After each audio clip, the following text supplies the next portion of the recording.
Got a kettlebell clean we're going to be showing you how to do today. This is a phenomenal movement. Start it all off. Your kettlebell clean, we're going to be getting kind of this slight deadlift and this slight squat positioning. So we're going to stick that booty out there, keeping a more of a vertical shin, so we can keep that kettlebell getting close to the body and right underneath the center of our mass. You're going to keep that elbow. You want to make sure that the handle's kind of running right along the lifeline.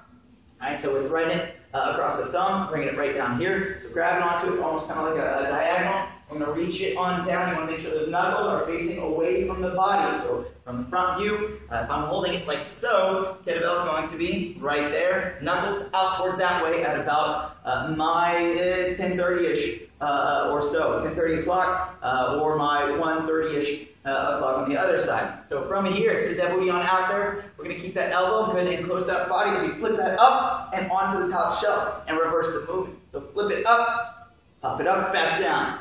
All right, now we want to make sure that kettlebell is moving in that 10:30 plane or so. So it's not front to back, it's also not side to side. So from a side view, it flips over the wrist, power through those hips, keep that elbow close to that body all the time, get a good flip, and it's going to catch it up in that basket, what I call the top shelf, where it's like that form of the bicep and the chest. It does take lots and lots of practice to get accustomed to this movement. Sit that booty on out there, good flat back, flip it up, catch.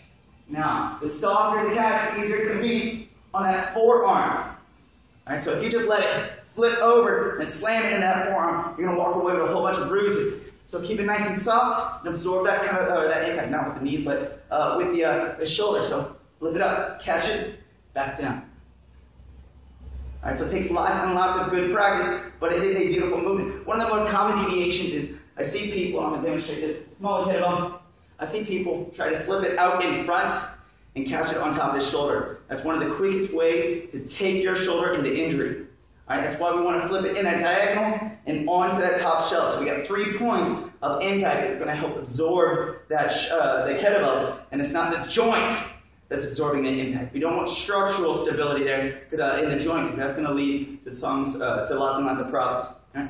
So biggest issue that almost anybody can work on is moving it in a diagonal and catching it in that basket.